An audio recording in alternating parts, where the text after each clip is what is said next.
मित्रों नमस्कार, आपका स्वागत है। मित्रों बिहार में एसआईआर यानी स्पेशल इंटेंसिव रिवीजन की लिस्ट आ गई और उसको लेके बड़ा हंगामा चल रहा है। राहुल गांधी ने कहा है कि हमारे पास बम हाथ लग गया है और हम उस बम से विस्फोट करेंगे तो ये इलेक्शन कमीशन उड़ जाएगा। इलेक्शन कमीशन ने अपनी सफाई दी, कहा कि ये सब झूठ है क्योंकि वो जब भी हम उनको मेल लिखते हैं वो आते नहीं। और जो धमकी दी गई, राहुल गांधी ने कहा कि हम छोड़ेंगे नहीं, जब हम सत्ता में आएंगे चाहे के बाद में ये लोग रिटायर हो जाए। इस बीच तेजस्वी यादव ने कह दिया कि उनका नाम वोटर लिस्ट में ही नहीं है। जब इलेक्शन कमीशन ने उनका नाम दिया कि ये आपका वोटर लिस्ट में, तो उन्होंने कहा नहीं, मेरा जो एपिक नंबर है, इलेक्शन कार्ड नंबर है, वही बदल गया है। इस तरह से जो राजनीति चल रही, इसमें दो तीन चीजों को कवर करना है। एक तो जो राहुल गांधी ने कहा कि मेरे पास बम लग गया है, तो राहुल गांधी जी, आपके हाथ में जो बम लगा है उसको एक्सपोज मत कीजिए। अगर लगा है तो उसको आप सार्वजनिक तौर पर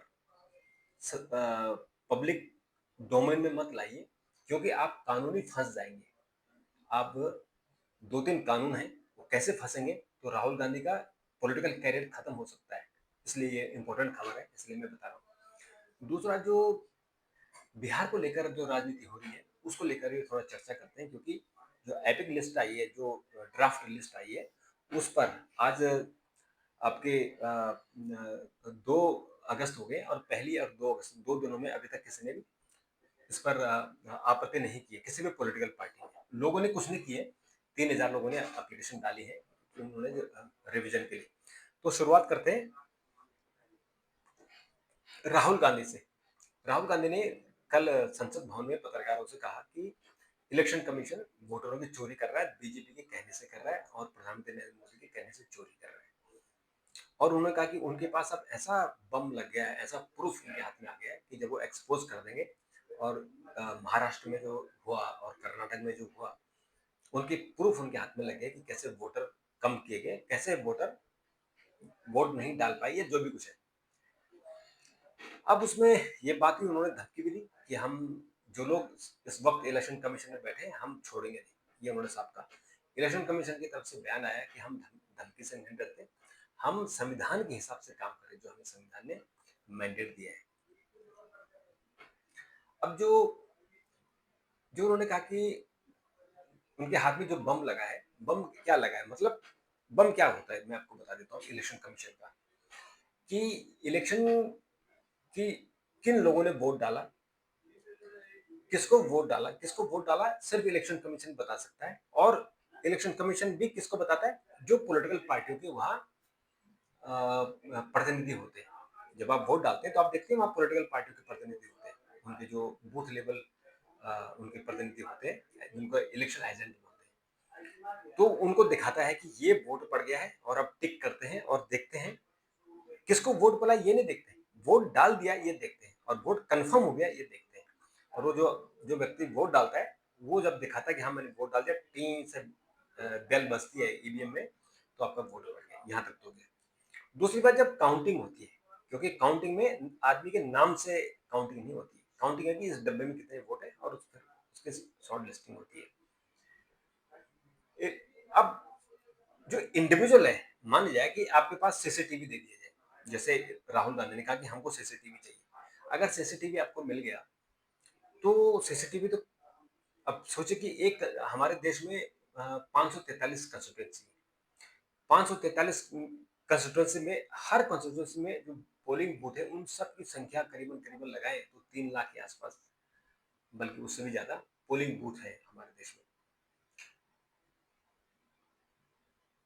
नहीं, 5 लाख तो हमारे यहाँ गाँव है। तो 5 लाख अगर गांव है तो एक गांव में एक पोलिंग बूथ लगा लो, या कभी कहीं कहीं कहीं दो गांव में एक पोलिंग बूथ भी है। तो लगभग लगभग 3.5 4 लाख पोलिंग बूथ है हमारे देश में। इतनी की वीडियो रिकॉर्डिंग सुनिए, कितनी वीडियो रिकॉर्डिंग, सुबह 8 बजे से लेके और रात को 8 बजे तक की, यानी 12 घंटे की एक बूथ की, 3 लाख वोटों की, 3 लाख बूथों की काउंटिंग। अब कितना बड़ा वॉल्यूम होगा। तो एक तो उसको रिकॉर्डिंग कोई देख नहीं सकता। मान लीजिए आपने पर्टिकुलरली कहा कि हमें इस कंस्टिट्यूएंसी की वो चाहिए, रिकॉर्डिंग चाहिए, तो चलो आपको दिखा दिया। तो दिखाने के बाद आप किसी को बता नहीं सकते कि किस आदमी ने या किस आदमी ने को कहाँ वोट डाला, किसको वोट डाला और आपने क्या देखा, उसके पीछे क्या राजन है, जो रीजन है, वही जो टेक्निकल चीज है वो मैं आपको बता रहा हूँ। अब आप इसको बहुत गंभीरता से इसको आप समझिए कि ये क्या इशू है।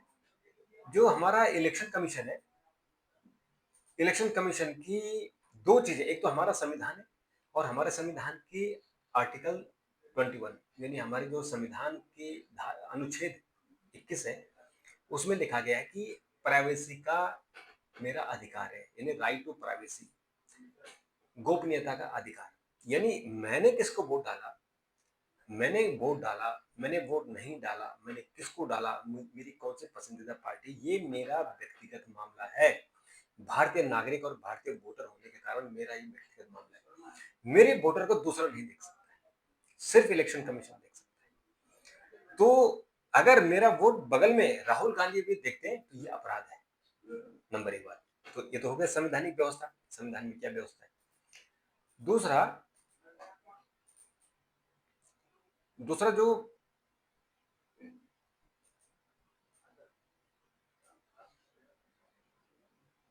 दूसरा जो है वो है the conduct of election rule 1961, 1961 में एक कंडक्ट ऑफ इलेक्शन रूल, जो चुनाव अ, अ, नियम है वो कैसे कराए जाए उसका रूल बना था। तो उसके रूल के अनुसार इसका जो धारा 93 है, 93 नंबर, इसमें लिखा है कि production and inspection of election paper.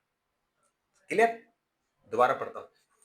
93 में लिखा गया है production and inspection of election paper while in the custody of district election officer or as the case may be, the returning officer, number A, packets of unused ballot paper with counterfoil attached thereto. B, packet of the used ballot papers, whether valid, tenders or rejected. Number 3, C, the packets of the counterfoil of used ballot papers, और सी का CC यानी एक और उपधारा है, printed paper slip sealed under the provision of the rule 57C। Number 4, D, the packet of the marked copy of the election roll और as the case may be list maintained under sub section 1 और sub section 2 of the section 152 and, इसमें D में अगला सेक्शन है इसका D2, कि the packets containing registered of the voter in form 17A, the packet of declaration by the electors and the attestation there signature. ये चार चीजों का जो डिस्ट्रिक्ट इलेक्शन ऑफिसर है, while in the custody of district election officer or as the case may be, returning officer shall not be opened and their contents shall not be inspected by or produced before any person or authority except under the order of competent authority। सुन लिया, जो मैंने चार चीज बताए, एक तो unused ballot, एक used ballot, एक प्रिंटेड बैलेट जो स्लिप निकलती है जब आप चुनाव डालते हैं वो, और रजिस्टर्ड वोटर का जो 17A में है वो पैकेट जो उन्होंने डिक्लेरेशन भरा है, उसको कोई नहीं देख सकता, कोई नहीं खोल सकता। सिर्फ और सिर्फ उसका इंस्पेक्शन और उनको जो खोलने का अधिकार है वो जब कंपिटेंट अथॉरिटी किसी को ऑथराइज करे, कंपिटेंट कोर्ट, सिर्फ court, competent court, election commission तो करेगा और कोर्ट के ऑर्डर से कर सकता है। नंबर एक बात। नंबर दो बात, तो ये इसमें बहुत क्लियर हो गया कि नहीं को आप नहीं कर सकते। तो अगर राहुल गांधी के पास वो बम आया है तो वो बम सुसाइडल बम है, वो बम राहुल गांधी के लिए नहीं, वो राहुल गांधी इलेक्शन कमीशन पे बम नहीं ठोक रहे हैं, वो बम अपने आप में ठोकेंगे। क्योंकि ये साफ-साफ लिखा हुआ है कि आप किसी की भी बैलेट को आप देख नहीं सकते हैं। आप उसको एक्वायर नहीं कर सकते हैं, इंस्पेक्शन नहीं कर सकते हैं। कौन इंस्पेक्शन करेगा? केवल इलेक्शन कमीशन, नंबर 2 कोर्ट के ऑर्डर से competent authority, competent court to competent authority. इसके अलावा कोई नहीं देख सकता। तो राहुल गांधी के पास वो पेपर कहाँ से आए? नंबर एक बात, नंबर 1। नंबर 2 बात, राहुल गांधी किसी के पेपर को देख ही नहीं सकते, नंबर 2। और नंबर 3, अगर वो झूठ कह रहे हैं, अगर मान लीजिए वो इलेक्शन कमीशन को डरा रहे हैं कि मेरे पास प्रूफ आ गया है और वो ऐसा है, तो वो जिस दिन उन्होंने प्रेस कॉन्फ्रेंस की, वो उसी दिन उन पर कंटेम्प्ट हो जाएगा। और अभी एक केस में उन्हें 5 साल की 2 साल की सजा मिली हुई है और उसके बाद क्या हाल होगा? 5 साल की सजा मिली है। तो क्या है उसमें? अब समझो कि एक बार फिर वो कानूनी शिकंजा उन पर कस जाएगा, तो आफत उनको आ जाएगी। तो इसलिए राहुल गांधी जी, अगर आपके पास पेपर है, एक तो मत बोले कि उनके पास आपके पास पेपर है, क्योंकि आपके पास एक्वायर होना ही अपराध है। दूसरा, अगर आपने वो पढ़ लिया है, वो भी अपराध है। तीसरा, अगर आपने प्रेस कॉन्फ्रेंस कर दिया, तो ये तो प्रूफ हो जाएगा कि आपने पब्लिकली बता दिया कि ये किसके पास आया है। तो इसलिए आप इससे बहुत सावधानी से आप अपना काम करें और इस चक्कर में ना पड़े। इस चक्कर में पड़ेंगे तो फिर गड़बड़ हो जाएगा। अब जहां तक रही बिहार की बात, नंबर 2 बात, क्योंकि आज तेजस्वी यादव भी बहुत कोताफांदी कर रहे हैं और उन्होंने कहा कि उनका भी वोटिंग में काम कर गया। महबूबा महबूबा मुफ्ती और तमाम लोगों ने कहा कि इलेक्शन कमीशन ने घोटाला किया है। इलेक्शन कमीशन ने ये क्लियर कर दिया कि जो उन्होंने ड्राफ्ट लिस्ट निकाली है, उसमें 65 लाख लोगों के नाम कटे हैं। और 65 लाख लोगों में कौन से नाम कटे हैं? 22 लाख तो वो हैं जो मर गए हैं। आप प्रूफ करोगे वो जिंदा है तो उनको मिलेगा। दूसरा, 36 लाख उन लोगों के नाम कटे हैं जिन लोगों के जो परमानेंटली बिहार छोड़ चुके हैं, दिल्ली में या मुंबई में, या दिल्ली जो बिहार से बाहर है, उनके कट गए हैं। नंबर 3, 7 लाख लोग वो हैं कि जिनके डबल वोट है, यानी एक से ज्यादा उनके इलेक्शन कार्ड है।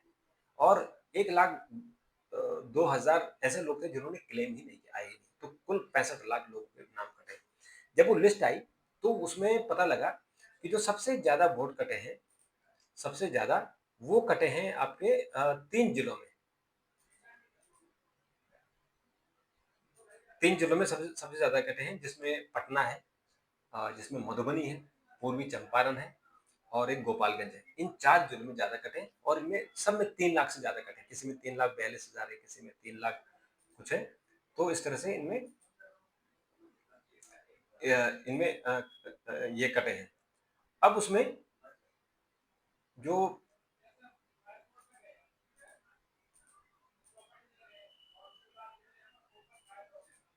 अ, आपको मैं इसको थोड़ा सा पढ़ के बता ही देता हूँ कि जो सबसे ज्यादा वोट कटे हैं वो पटना में 3,95,000 वोट कटे हैं और मधुबनी में 3,52,000 वोट कटे हैं। पूर्वी चंपारण में 3,17,000 वोट कटे हैं और गोपालगंज में 3,10,000 वोट कटे हैं। तो इस तरह से ये मेजर 4 जिले हैं जिनमें 3 लाख से ज्यादा वोट कटे हैं। टोटल वोट कटे हैं 65 लाख।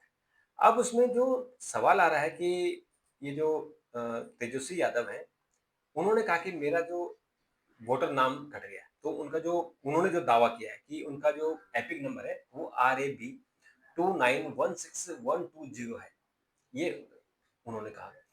चुनाव आयोग ने कहा कि उनका ये नहीं है, उनका RAB 045622B है, ये उनका है।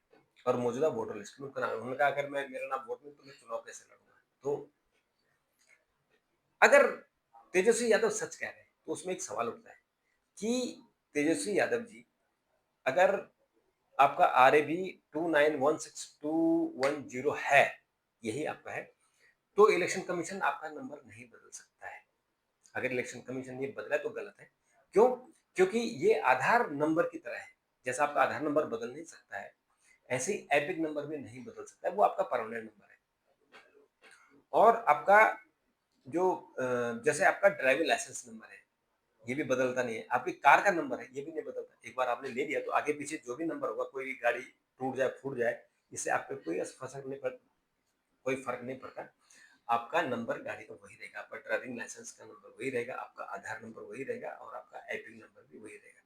तो इसलिए ये कहना कि आपका एपी नंबर बदल गया है। ये इलेक्शन कमीशन को ने जो इश्यू किया है, जो तेजस्वी यादव ने बताया, इन दोनों में फ़र्क है। इस फ़र्क की इंक्वायरी होनी चाहिए कि सच कौन कह रहा है, इसमें थोड़ा-सा डाउट है। तीसरी बात जो इस और एक महत्वपूर्ण बात सामने आई है कि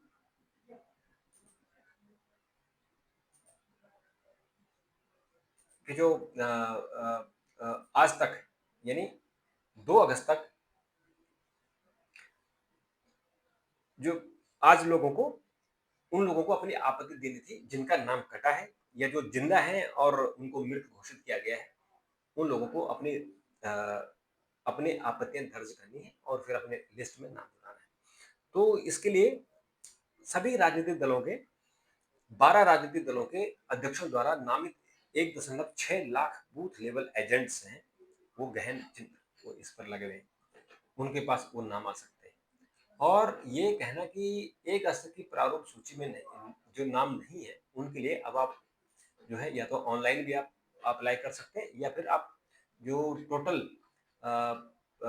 38 डीएम ने 243 विधानसभा क्षेत्रों के सभी 90,712 बूथों के प्रारूप मतदाता सूची में भी राजनीतिक दलों से 1 जनवरी से 1 अगस्त से ये जो लिस्ट साझा किए वो यहाँ अपने दे सकते हैं। अब उसमें इलेक्शन कमीशन का कहना है कि सभी राजनीतिक दलों ने मिलकर 1 अगस्त 3 पीएम से 2 अगस्त 3 पीएम तक योग्य मतदाताओं के नाम जोड़ने और अयोग्य मतदाताओं के नाम हटाने के लिए शून्य दावे और आपत्तियां दर्ज की हैं। अभी तक इलेक्शन कमीशन जो भी पॉलिटिकल पार्टियां हंगामा कर रही उन्होंने अभी तक आपत्ति दर्ज नहीं की है, यानी ये सिर्फ मीडिया में बात कर रहे हैं, बयानबाजी कर रहे हैं। दूसरा, 1 जुलाई से 1 अक्टूबर तक 18 वर्ष की आयु प्राप्त करने वाले योग्य युवाओं के नाम जोड़ने के लिए भी विशेष अभियान चलाया जा रहा है। 1 अगस्त 3 पीएम से 2 अगस्त 3 पीएम तक 3,223 युवकों ने फॉर्म भरे हैं। तो इस तरह से ये बात बड़ी इंपॉर्टेंट है कि आप पब्लिक में कुछ और कह रहे हैं और अंदर कुछ और कह रहे हैं। अभी तक कोई लिस्ट जारी नहीं। नंबर 2 बात कि इलेक्शन कमीशन ने जो इलेक्शन ड्यूटी पर जो स्पेशल इंटेंसिव रिवीजन में लोग लगे हुए उनका मानदेय बढ़ा दिया। उनकी जो उनको पैसा मिलता था, जैसे बूथ लेवल अधिकारी बीएलओ को 6,000 रुपये मिलते थे, अब उनको बढ़ाकर 12,000 कर दिए। मतदाता सूची में पुनः परीक्षण के लिए बीएलओ को प्रोत्साहन राशि 1,000 रुपये था, वो बढ़ाकर उसको 2,000 रुपये कर दिया गया। बीएलओ पर्यवेक्षक जो आपके ऑब्जर्वर हैं, उनकी 12,000 रुपये से बढ़ाकर 18,000 रुपये कर दी। एईआरओ उसको कोई पैसा नहीं मिलता था, उसको 25,000 कर दिया। और एईआरओ को भी कुछ नहीं मिलता था, उनको 30,000 रुपये की इन्होंने काम कर दिया। तो ये एसआईआर के लिए है, ताकि इतनी बड़ी संख्या में 1-1.5 लाख लोग काम कर रहे हैं, तो उनको कुछ पैसा चला जाए ताकि उनको ये लगे कि हमारी मेहनत खराब नहीं होगी। तो ये आज का कुल मिलाकर ये डेवलपमेंट। और इस डेवलपमेंट में अगर आपको कोई अपनी आपत्ति दर्ज करानी है तो भी आप बताइए, कमेंट कीजिएगा, मैं इस पर आगे जवाब देने की कोशिश करूंगा। अभी के लिए इतना, तब तक फिर मुलाकात करेंगे, तब तक नमस्कार।